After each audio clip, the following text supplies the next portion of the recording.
नमस्कार साथियों, मेरा नाम विशाल यादव है और मैं आपको अपने इस YouTube channel maths career by Vishal Yadav पर मैथ पढ़ाता हूं। तो हम बात कर रहे थे अपना एचसीएफ के बारे में, मैसे के बारे में। तो दोस्तों आज मैं फिर उसी के बारे में आपको नेक्स्ट क्वेश्चन करवाऊंगा जो मेरे मैसे के क्वेश्चन चल रहे थे। तो मेरा आज का जो क्वेश्चन है वो पहला आपके सामने ये है, दो संख्याओं का योग 1215 है, उनका एचसीएफ मतलब मैसे होता है, उनका मैसे 81 है, तो ऐसी संख्याओं के कितने युग्म संभव है? ऑप्शन है हमारा 2 3 5 4। तो पहला आप बात समझेंगे, मैंने वैसे तो आपको एचसीएफ के बारे में शुरू के दिन ही बता दिया था जिस दिन आपका एचसीएफ स्टार्ट किया था, ठीक है भैया। तो मेरा जो एचसीएफ है, आप उसने कहा है दो संख्याओं का योग 1215 है, तो मान लीजिए मैंने वो संख्या ए मान ली और बी मान ली, तो दो संख्याओं का योग कितना भैया? 1215, ठीक है। अब आप एक बात बताइए, जो मेरी संख्या होती है उसमें आपका एचसीएफ होता है कि नहीं होता?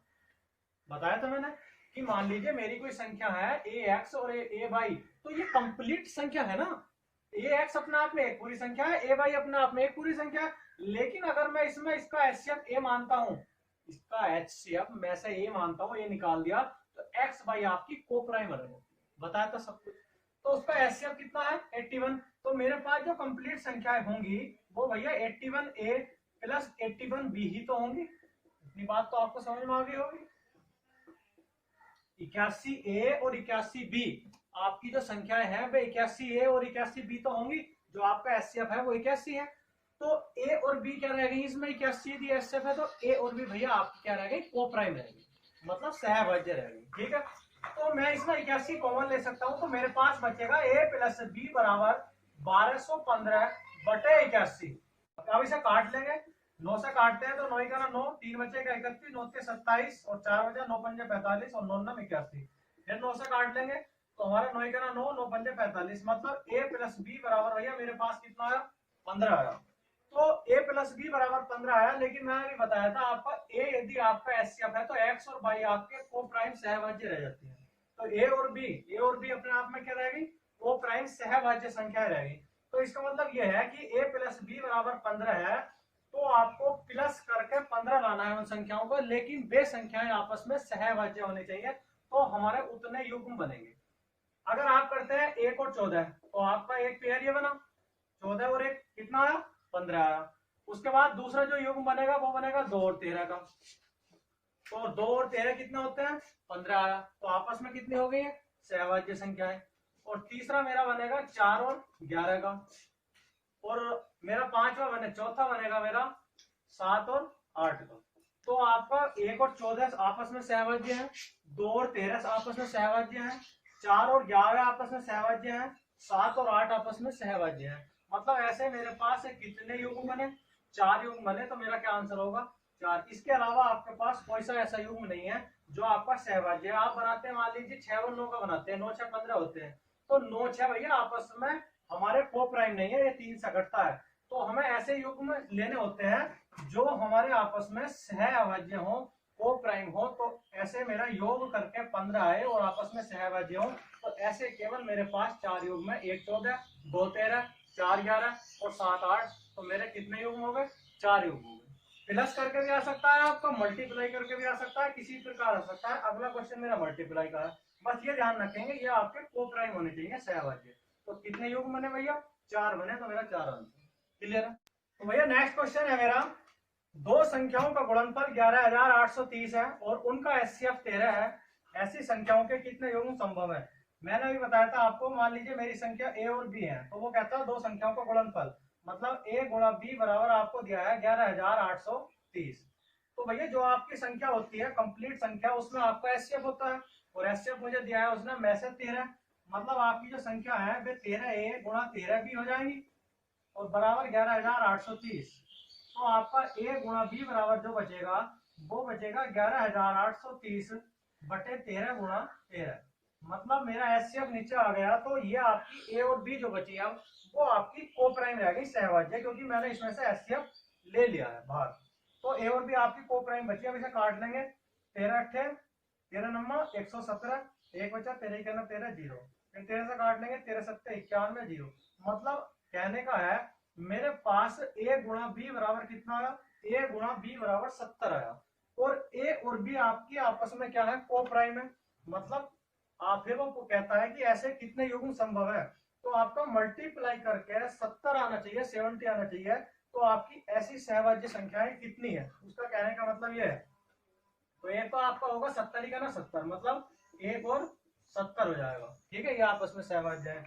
उसके बाद आपका 35, 2 और 35 हो जाएगा, तो 35 दूनी 70। और आपका तीसरा जो हो जाएगा 14 पंजे 70 हो जाएगा। और आपका जो चौथा होगा वो 10 सत्ते 70 हो जाएगा। तो भैया ऐसे आपके कितने युग्म बने, ये आपको देखना होता है कि मेरे पास ऐसे कितने युग्म बनेंगे। हमारे पास काटा फिटी करके ज्यादा बड़ी संख्या नहीं बचती, तो केवल ये आपको देखना पड़ेगा कि हमारे पास कितने युग्म संभव बने होंगे। ऐसी हमारे पास कोई ट्रिक नहीं है कि हम देखते ही बता दें कि इतने। ऐसी तो ट्रिक एक ही है कि आप क्वेश्चन स्किप कर दो, छोड़ दो। तो भैया ये आपको देखना पड़ेगा कि ए और बी मेरे पास को प्राइम है, तो जितने भी मैं पेयर बनाऊंगा उनका मल्टीप्लाई करके 70 आना चाहिए। चाहे आपका माइनस हो, प्लस हो, मल्टीप्लाई हो, भाग हो, जो भी वो कंडीशन देगा उस हिसाब से हमारा उतना आना चाहिए। और आपस में वे संख्याएं को प्राइम होनी चाहिए। तो ए और बी मल्टीप्लाई करके 70 आना चाहिए, 70 आना चाहिए, लेकिन आपस में सभी संख्याएं सहभाज्य हो, सहभाज्य को प्राइम।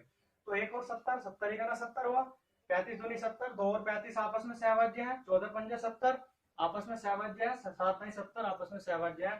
तो इसके भी हमारे पास कितने युग्म बनेंगे भैया, इसके भी हमारे पास 4 युग्म, 4 पेयर बनेंगे। बाकी और कोई सी संख्या ऐसी नहीं है जिसका मल्टीप्लाई करके 70 आता हो और आपस में सहभाज्य। क्लियर है, उम्मीद है कि इतनी सी बात समझ में आ गई होगी। अब नेक्स्ट क्वेश्चन की तरफ चलते हैं। तो नेक्स्ट क्वेश्चन है मेरा, दो संख्याओं का एचसीएफ और एलसीएम क्रमशः 48 और 720 है। 48 48 और 720 720 है। तो दो संख्याओं का अनुपात आपको दिया गया है 3:5, 3:5। तो बड़ी संख्या बतानी है। तो ऐसे क्वेश्चन में आपको कुछ नहीं करना होता, कभी आप सोचने लगो कि ऐसा करो वैसा करो, टाइम वेस्ट करने लगो, कुछ नहीं है। हमारे पास एचसीएफ कितना दिया भैया, एचसीएफ दिया है उसने 48 48। और आपको पता है कि मेरा प्रत्येक संख्या में, चाहे आपकी 4 संख्या हो चाहे 2 संख्या हो, आपका उसमें एचसीएफ होता है। ये बात आपको पता है कि मान लो मैं आपकी से कहूं कि 2 संख्याएं हैं मेरी, तो एक एच एक्स हो जाएगी और एक एच वाई हो जाएगी। इतना आपको पता है कि मेरा हर संख्या में एचसीएफ होता है। तो मेरा एचसीएफ 48 है और दो संख्याओं का जो अनुपात दिया है वो 3:5 है। तो आपसे बड़ी संख्या पूछता है तो कुछ नहीं करना, आपको बड़ी संख्या बतानी है। तो आपकी 48 गुणा 5 हो जाएगी। तो भैया बड़ी संख्या कितनी होगी मेरे पास, 240 होगी। 5 से 40 का 0, 5 20 60 24। तो आपको इसमें कुछ इधर आता कुछ नहीं घूमना। एचसीएफ दिया है, संख्याओं का रेशो दिया है, तो 3 और 5 आपकी आपस में को प्राइम संख्या है। तो आप यदि एचसीएफ की गुणा कर देते हो 48 पंजे, तो आपकी बड़ी संख्या आ जाएगी और कुछ नहीं करना। 2 सेकंड का सवाल है, 48 पंजे कर देंगे 240 हो जाएगा। क्लियर है। नेक्स्ट क्वेश्चन है मेरा, दो संख्याओं का अनुपात 9:11 है, 9:11, और उनका एचसीएफ मतलब मैस है 18 है। तो उनका एलसीएम बताना आपको क्या होगा। पहले तो आप एक बात समझेंगे, मैंने बताई थी, अगर आपकी संख्याएं दो एच एक्स और एच वाई है, तो भैया ये आपका जो एच होता है, ये एच हमारा क्या होता है, एच होता है मेरे एचसीएफ, ठीक है। और दूसरी बात, अगर मैं आपसे पूछने लगूं कि इसका सम बताओ, योग बताओ क्या होगा, तो इनका जो योग होगा वो कितना होगा, एच कॉमन ले लेंगे एक्स प्लस वाई। इतनी बात क्लियर है। और अगर मैं कहने लगूं आपसे कि इनका डिफरेंस क्या होगा, अंतर क्या होगा, तो अंतर होगा एच कॉमन ले लेंगे एक्स माइनस वाई। ठीक है भैया। लेकिन अगर मैं आपसे कहने लगूं कि इनका एलसीएम क्या होगा, लैसा क्या होगा, तो इनका जो लैसा होता है वो एच एक्स वाई होता है। एलसीएम लैसा लेना बताया था मैंने, किस प्रकार लेते हैं। मान लीजिए 20 और 30 है, इसका आपका लैसा लेना है, तो 10 गुणा 2 10 गुणा 3 मतलब 10 गुणा 2 गुणा 3 ही तो आपका एलसीएम आएगा। ये 10 दूनी 20, 10 के 30 कर लेंगे, तो 10 गुणा 2 गुणा 3 आपका एलसीएम आ जाएगा। उसी प्रकार ये एच एक्स और एच वाई आपकी संख्या है। एच ले लिया मैंने, एच तो दोनों में से आ गया, बची को प्राइम एक्स और वाई, तो एच गुणा एक्स गुणा वाई।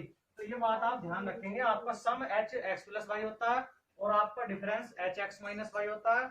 आपका ये बात ध्यान रखेंगे, संख्या चाहे डिफरेंस हो चाहे सम हो, आपका जो एचसीएफ है वो तो सभी में होगा, ठीक है। लेकिन जो एलसीएम होता है वो मेरा एच एक्स वाई होता है। इतनी बात क्लियर है, समझ में आ गई होगी। तो जो भी आपका एलसीएम है वो भैया मेरा क्या होगा, एच एक्स वाई होगा, ठीक है। तो उसने जो हमसे पूछा है, उसने हमसे एलसीएम के बारे में पूछा है कि उसका एलसीएम बताओ। आपके पास एक्स भी है, आपके पास वाई भी है, आपके पास एच भी है, तो आपको कोई दिक्कत ही नहीं है। मेरे पास एचसीएफ कितना है, तो एचसीएफ भैया मेरा 18 है। और आपके पास एक्स बाई मतलब 9:11, तो आपको 9:11 आपको एक्स बाई दी है जो मेरी को प्राइम संख्या है।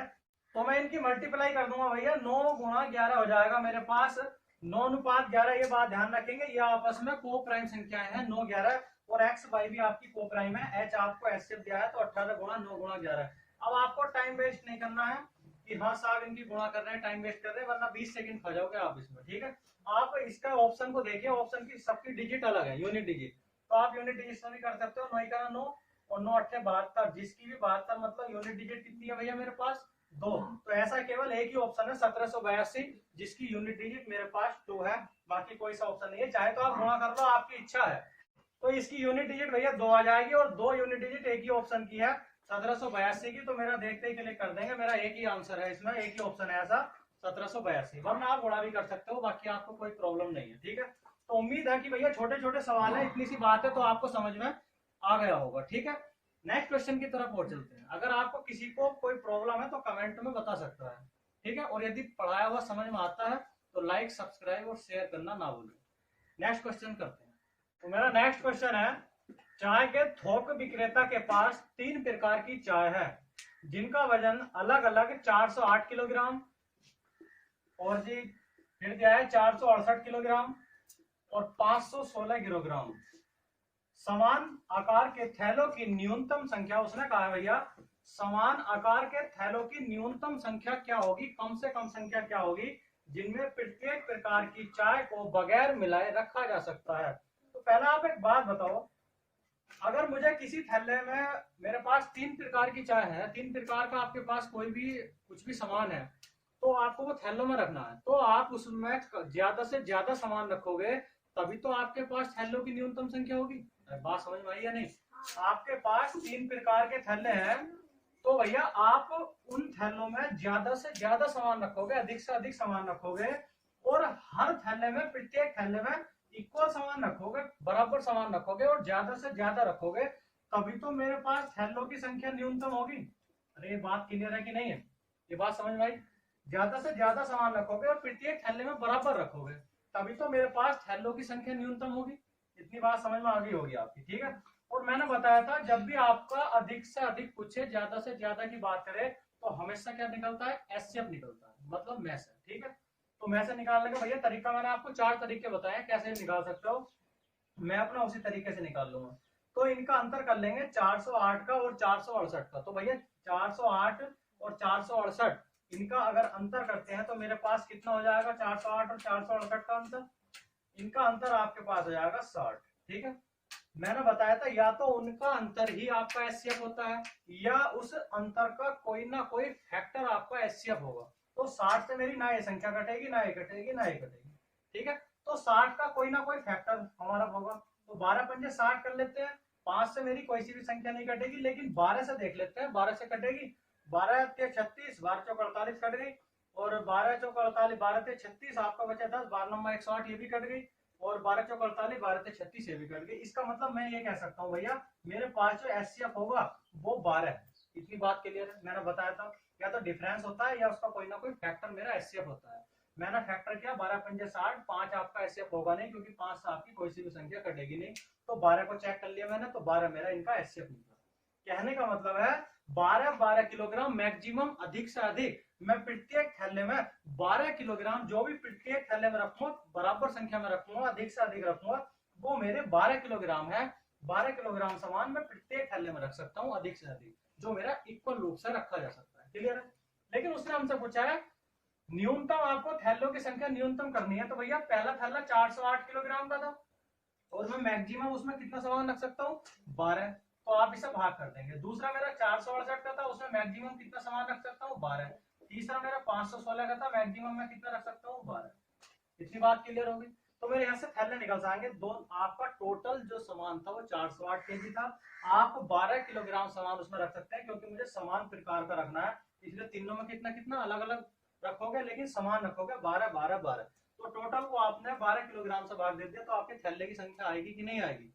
बात समझ रहे? मान लीजिए आपका थैले में 500 किलोग्राम सामान रखा जाना है और प्रत्येक पैकेट को मैं 10 किलोग्राम में रख सकता हूँ, तो आप तभी तो बताओगे कितने, एक थैले में मैं 10 किलोग्राम रखूंगा, तभी तो आप बताओगे कितने थैले में रखा जाएगा। तो बात समझ गए? तो 12 से काट लेंगे भैया, 12 ते 36 और आपका 4 12 जो 48। फिर ये काट लेंगे 12 ते 36, 12 नंबर 108 और ये काट लेंगे 12 चौक 48 और 3 बचा 12 ते 36। अब आप देख आपके पास ये थैले आए हैं तो आप इनको ऐड कर लेंगे। 9 3 12, 12 और 4 16 का 4 से ले 4 4 8 और 3 7। 9 3 12, 12 और 4 कितना होते हैं 16, 16 का 6 हासिल है और आपका 4 4 8 8 3 11 हो जाएगा। तो आपके पास कितने थैलों की संख्या है भैया 116। मेरे पास कितने थैले हो गए 116। उसने पूछा है न्यूनतम संख्या, मैक्सिमम समान रखोगे तभी तो थैलों की संख्या न्यूनतम होगी और प्रत्येक प्रकार के में बराबर मान रखोगे तभी तो आपका जो है थैलों की संख्या निकलेगी। तो मेरा 12 एसएफ आया था, मैंने प्रत्येक को डिवाइड करता चला गया तो ये आपकी थैलों की संख्या आई है, आपने ऐड कर दिया इसको तो मेरे पास टोटल कितने थैले होंगे 116 होंगे। क्लियर है इतनी बात। आप इसको इस प्रकार भी कर सकते हो, आप इसको भैया डायरेक्ट भी कर सकते हो। उसने आपको 408 और 468 और आपको 516 दिया है तो आप क्या करोगे, इतना आपको पता होना चाहिए ज्यादा से ज्यादा सामान रखूंगा तब मेरा न्यूनतम कम से कम थैले आएंगे। ठीक है, तो आप इसका एससीएफ ही निकाल दो। ये 4 से कटेंगे मेरी संख्या भैया, 4 से आपकी कट जाएंगे तो 4 का ना 4 0 4 दूनी 8 और 4 का ना 4 4 का ना 4 और 2 बचे 28 4 7 28 और 4 का ना 4 1 बचे 11 4 दूनी 8 3 बचे 36 4 9 36। आप देख लेंगे भैया किससे कटेंगी, 3 से काट लेंगे। 3 या 9 1 बचा 12 3 चौक 12 और 3 या 9 2 बचे 3 9 27 और 3 चौक 12 3 या 9। भैया जो मेरी संख्या कटनी थी वे तो 4 से भी कटी तीनों, 3 से भी कटी तीनों, ऐसा नहीं है कि एक ही काट रहे हैं। तीनों संख्याएं 4 से 12 से डिवाइड होती है कि नहीं होती, मतलब मेरा जो एचसीएफ है वो 12 है कि नहीं है। तो ये जो आए हैं ये आपके थैले आ गए, आप इसको ऐड कर दो तो भी आपका कितना आएगा 116 ही आएगा। क्लियर है इतनी सी बात भैया, उम्मीद करता हूँ समझ में आ गया होगा। आपने तीनों संख्याएं काटी 4 से और 3 से तो मेरा एचसीएफ हो गया। ठीक है, तो इतने किलोग्राम का सामान मैं तीनों थैलों में रखूंगा मैक्सिमम, अधिक से अधिक। तो अधिक से अधिक सामान रखोगे तभी तो न्यूनतम संख्या होगी थैलों की। तो वो थैले ये आपके हैं, जो थैले हैं 34 किलोग्राम और 29, तो मतलब 34 थैले आपके पहले उसमें से है, 39 दूसरे में से है और 43 तीसरे में से है। उसने यही आपसे पूछा था न्यूनतम थैलों की संख्या क्या होगी मैक्सिमम प्रकार के सामान रखने से, तो हमारा 116 थैले होंगे न्यूनतम। क्लियर है इतनी बात भैया, उम्मीद है कि समझ में आ गया होगा। इतना बड़ा सवाल नहीं है, छोटा सा है, चाहे आप ऐसा कर लो चाहे अभी जैसे बताया था वैसा कर लो। ठीक है, बाकी आपके नेक्स्ट क्वेश्चन में कल की वीडियो में कराऊंगा। आज के लिए इतना ही काफी है, कल मिलते हैं नेक्स्ट वीडियो में। जय हिंद जय भारत।